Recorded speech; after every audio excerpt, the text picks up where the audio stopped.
தமிழகம் மற்றும் புதுச்சேரியில் அடுத்த 3 நாட்களுக்கு பரவலாக மழை பெய்ய வாய்ப்புள்ளதாக சென்னை வானிலை ஆய்வு மையம் தெரிவித்துள்ளது. சென்னையில் செய்தியாளர்களை சந்தித்த வானிலை ஆய்வு மைய இயக்குநர் பாலச்சந்திரன் இதனை தெரிவித்தார். கடந்த 24 மணி நேரத்தில் வட தமிழகத்தில் ஒரு சில இடங்களிலும் தென் தமிழகத்தில் ஓரிரு இடங்களிலும் மழை பெய்துள்ளது.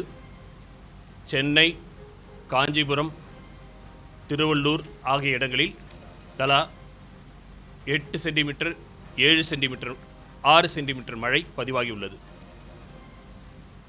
மேற்கு திசை காற்றில் ஏற்பட்ட வேக மாறுபாடு காரணமாகவும் வெப்பசலனத்தின் காரணமாகவும் இந்த பகுதிகளில் தனித்தனி இடிமழை கூட்டங்கள் உருவாகி ஒன்றோடு ஒன்று இணைந்து மேற்கிலிருந்து கிழக்கு திசையில் நகர்ந்து சென்றது.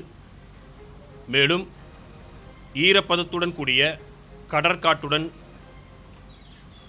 இணைந்து வலுப்பெற்றதன் காரணமாக இந்த பகுதிகளில் இடியுடன் கூடிய மழை பெய்துள்ளது.